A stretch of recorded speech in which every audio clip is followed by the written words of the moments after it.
നമ്മുടെ ബി.ജെ.പിയുടെ അകത്ത് നിന്നുകൊണ്ട് ഒരുപാട് പ്രശ്നങ്ങൾ നേരിടേണ്ടി വന്നിട്ടുണ്ട്. സ്ത്രീകൾക്ക് ഇതിനകത്ത് നിൽക്കാൻ പറ്റാത്തൊരവസ്ഥ തന്നെയാണ്. ഒരു പ്രശ്നം വന്നാൽ കൂടെ നിൽക്കാൻ ആരുമില്ല. ഇല്ല എന്ന് മാത്രമല്ല, നമ്മളെ അങ്ങ് ചവിട്ടി തേക്കുകയും ഒരു കൗൺസിലർ എന്നൊരു സ്ഥാനത്ത് വന്നപ്പോൾ നമ്മുടെ വ്യക്തിപരമായി പോലും പല രീതിയിലും വേദനാജനകമായ സംഭവങ്ങളാണ് ഉണ്ടായിട്ടുള്ളത്. നമുക്കൊരു വിലയും തന്നിട്ടില്ല അവർ. സ്ത്രീകൾക്കൊരു പരിഗണനയും ഒരു വിലയും തരാത്ത രീതി, ഒരു അഭിപ്രായ സ്വാതന്ത്ര്യം പോലും ഇല്ലാത്ത രീതിയിലാണ് നമ്മൾ ഇതുവരെ നിന്നത്. അതുകൊണ്ട് വളരെ വിഷമത്തോട് തന്നെയാണ് രാജി നൽകാൻ സാഹചര്യമുണ്ടായത്. അത്തരത്തിലാണ് ഇനിയും തുടർന്നും ഇതുപോലുള്ള സാഹചര്യങ്ങൾ നേരിടുന്ന സ്ത്രീകൾ ബി.ജെ.പിക്കകത്തുണ്ട്.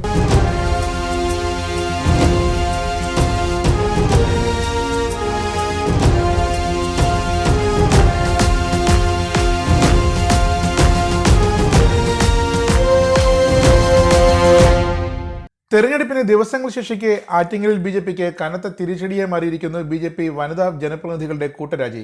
ഒപ്പം നിന്ന് ചതിച്ചവർ പിന്നീടത് ഒരു ഉളുപ്പുമില്ലാതെ തുറന്നു പറയുമ്പോൾ ഇനി ആ പാർട്ടിയിൽ എന്ത് വിശ്വാസത്തോടെ നിൽക്കുകയെന്ന് ഇവർ ചോദിക്കുന്നു. അങ്ങനെ ഇവർ ബി.ജെ.പിയിൽ നിന്നും പടിയിറങ്ങി. സ്ത്രീകൾക്ക് ബി.ജെ.പിയിൽ സുരക്ഷിതത്വമില്ല, ഇനിയും നിന്നാൽ ആത്മഹത്യ ചെയ്യേണ്ടി വരും. ഏറെക്കാലമായി നേതാക്കൾ തുടർച്ചയായി അപമാനിക്കുന്നു. ഇനി അന്തസ്സോടെ CPM-നൊപ്പം പ്രവർത്തിക്കുമെന്ന് ബി.ജെ.പി വിട്ട ജനപ്രതിനിധികൾ ഉറച്ച സ്വരത്തിൽ പറയുന്നു. ആറ്റിങ്ങൽ ലോക്സഭാ മണ്ഡലത്തിൽ ബി.ജെ.പി ഭരിക്കുന്ന ഏക പഞ്ചായത്തായ കരവാരം പഞ്ചായത്തിലെ വൈസ് പ്രസിഡന്റ് എസ് സിന്ധു, ക്ഷേമകാര്യ സ്ഥിരം സമിതി അധ്യക്ഷ M തങ്കമണി എന്നിവരും ആറ്റിങ്ങൽ മുനിസിപ്പാലിറ്റിയിലെ കൗൺസിലർ സംഗീത റാണിയുമാണ് രാജിവെച്ചത്. സ്ത്രീകളോടുള്ള ബി.ജെ.പിയുടെ സമീപനത്തിലും പഞ്ചായത്തിലെ ജനദ്രോഹ ഭരണത്തിലും പഞ്ചായത്ത് പ്രസിഡന്റ് മാനസിക പീഡനത്തിലും മനംനൊന്താണ് സിന്ധുവും തങ്കമണിയും രാജിവെച്ചത്. ബി.ജെ.പിയിൽ തുടർന്നാൽ ആത്മഹത്യ ചെയ്യേണ്ട സ്ഥിതിയാണെന്ന് കരവാരം പഞ്ചായത്ത് വൈസ് പ്രസിഡന്റ് സ്ഥാനത്ത് നിന്ന് രാജിവെച്ച എസ് സിന്ധു പറയുന്നു. പെട്ടെന്ന് രാജി സമർപ്പിക്കാനുണ്ടായ കാരണം പെട്ടെന്നുള്ള തീരുമാനമല്ല. നമ്മൾ 2 വർഷമായിട്ട് നമ്മൾ നിരന്തരം നമ്മുടെ പഞ്ചായത്ത് പ്രസിഡൻറ്റിൻ്റെയും വികസനകാര്യ സ്റ്റാൻഡിംഗ് കമ്മിറ്റി ചെയർമാൻ്റെയും മാനസികമായ കുറേ ഇഷ്യൂസ് ഉണ്ടായിരുന്നു. അവർ മാനസികമായിട്ട് ഞങ്ങളെ ഒരുപാട് നിരന്തരം സോഷ്യൽ മീഡിയ വഴിയും അല്ലാതെ ഞങ്ങളുടെ വാർഡിലുള്ള ജനങ്ങളോടും ഒരുപാട് നമ്മളെപ്പറ്റി മോശമായിട്ടുള്ള അഭിപ്രായങ്ങളും കഴിവില്ലാത്തവർ മെമ്പർമാരെന്നുള്ള അഭിപ്രായങ്ങളും അങ്ങനെ ഒരുപാട് ഇഷ്യൂസ് ഞങ്ങളുടെ ഇടയിൽ ഉണ്ടായിരുന്നു. ഞങ്ങളുടെ പാർട്ടി നേതൃത്വത്തോട് പല പ്രാവശ്യം ഞങ്ങൾ പറഞ്ഞിട്ടുണ്ട്. ജില്ലാ പ്രസിഡന്റ് VV രാജേഷ്, സംഘടനാ ജനറൽ സെക്രട്ടറി വെങ്ങാനൂർ സതീശൻ, ഇവരുടെ അടുത്തൊക്കെ നമ്മളെ പരാതി ബോധിപ്പിച്ചിട്ടുണ്ട്.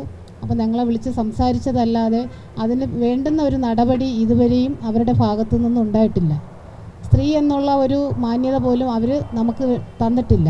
ആ ഒരു പശ്ചാത്തലത്തിലാണ് പെട്ടെന്ന് നമ്മൾ രാജിവെച്ച് മാറാനായിട്ട് തീരുമാനമെടുത്തത്. കൂടാതെ കഴിഞ്ഞ ദിവസം വന്ന ഒരു വാർത്ത, ചാനലിൽ വന്ന ഒരു വാർത്ത, നമ്മുടെ ശോഭാ സുരേന്ദ്രനെ പറ്റി ഒരു വാർത്ത വന്നു. നമ്മുടെ ദേശീയ സെക്രട്ടറി ഓഫീസിൽ നിന്നുള്ള ഒരു അറിയിപ്പുണ്ടായ ഒരു വോയിസ് ക്ലിപ്പ് നമ്മൾ കേൾക്കാനിടയായി. അപ്പോൾ ഇത്രയും പ്രമുഖയായ ഒരു അല്ലെങ്കിൽ ഇത്രയും ശക്തമായ ഒരു വനിതാ നേതാവിനെ പറ്റി അവരെ തോൽപ്പിക്കുന്നതിന് വേണ്ടി UDF സ്ഥാനാർത്ഥിയുടെ കൂടെ വോട്ട് പിടിച്ചു കൊടുത്തു എന്നുള്ളൊരു വാർത്ത വന്നപ്പോൾ തന്നെ നമ്മൾ ഞെട്ടിപ്പോയി. ആ സംഭവം നമ്മളെ ഒരുപാട് വിഷമിപ്പിച്ചു. ഇത്രയും വലിയൊരു നേതാവിനെ പറ്റി ഇങ്ങനെ പറയുമ്പോൾ സാധാരണക്കാരായ നമ്മൾ എന്താണ് ചെയ്യുന്നത്? അപ്പോൾ മാനസിക പീഡനം സഹിക്കുക വയ്യാതെ, അല്ലെങ്കിൽ ഇനിയും നമ്മളിതിൽ തുടർന്ന് കഴിഞ്ഞാൽ നമ്മൾ ആത്മഹത്യയുടെ വക്കിലേക്ക് എത്തും.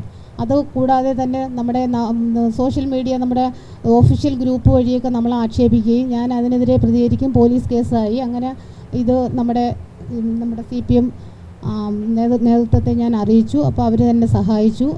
അതിൻ്റെ പശ്ചാത്തലത്തിൽ ഞങ്ങൾ ഇന്ന് പോയി രാജി സമർപ്പിക്കുകയും അത് സെക്രട്ടറി അത് അംഗീകരിക്കുകയും ചെയ്തിട്ടുണ്ട്. ഇനി വരും നാളുകളിൽ ഞാൻ CPIM-നോടൊപ്പം പ്രവർത്തിക്കാൻ തീരുമാനമെടുത്തിരിക്കുകയാണ്. വനിതകൾക്ക് നേരെയും തനിക്കെതിരെയുമുള്ള അധിക്ഷേപങ്ങളിൽ മനമെടുത്ത് താൻ സ്വയം എടുത്ത തീരുമാനമാണ് ഈ രാജിയെന്ന് കരവാരം പഞ്ചായത്തിന്റെ ക്ഷേമകാര്യ സ്റ്റാൻഡിംഗ് കമ്മിറ്റി ചെയർപേഴ്സൺ തങ്കമണി തുറന്നു പറയുന്നു. മാനസിക സമ്മർദ്ദം മൂലമാണ് രാജിക്കത്ത് നൽകിയത്. അത് സെക്രട്ടറി സ്വീകരിച്ചു. അല്ലാതെ ആരുടെയും പ്രേരണയിലല്ല ഞാൻ രാജിക്കത്ത് നൽകിയിരിക്കുന്നത്. പിന്നെ CPM പാർട്ടിയിൽ പ്രവർത്തിക്കാനാണ് എനിക്ക് നിൽക്കുകയാണ്. അതിന് വേണ്ടുന്ന കാര്യങ്ങളെല്ലാം ചെയ്യുന്നതായിരിക്കും. അല്ലാതെ വേറെ പ്രശ്നമൊന്നും വലുതായിട്ടൊന്നുമില്ല. പിന്നെ എൻ്റെ വാർഡിൽ ഇറങ്ങി നമ്മളെ മെമ്പർമാരും കൊണ്ട് കഴിവില്ലാത്തതാണ് എന്നൊക്കെ ഉള്ള വാർത്തകളൊക്കെ പറയുമ്പോഴത്തേക്ക് ജനങ്ങൾ നമ്മളെ മുന്നിൽ അവരെ പ്രതിഷേധം അറിയിക്കും. അപ്പം അങ്ങനെയൊക്കെയുള്ള മാനസികമായിട്ടുള്ള കാര്യങ്ങൾ കൊണ്ടാണ് ഞാൻ രാജിയിലേക്കും മാറിയത്. കരവാരം പഞ്ചായത്തിൽ 2 വർഷമായി പഞ്ചായത്ത് പ്രസിഡന്റ് ഷിബുലാലും കാര്യ സ്ഥിരം സമിതി അധ്യക്ഷൻ ഉല്ലാസും മാനസികമായി അംഗങ്ങളെ പീഡിപ്പിക്കുകയാണ്. ഇക്കാര്യം ജില്ലാ പ്രസിഡന്റ് വി രാജേഷ് അടക്കമുള്ള നേതാക്കളെ അറിയിച്ചെങ്കിലും ഒരു നടപടിയും ഉണ്ടായില്ല.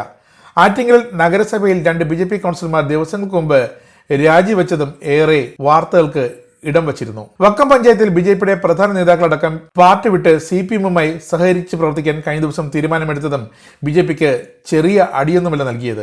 ഇതിന് പിന്നാലെയാണ് BJPക്ക് പ്രാതിനിധ്യമുള്ള ആറ്റിങ്ങലിലെ ഏക പഞ്ചായത്തിലെ പ്രമുഖ വനിതാ ജനപ്രതിനിധികളും പാർട്ടി വിട്ട് പുറത്തു പോകുന്നതും.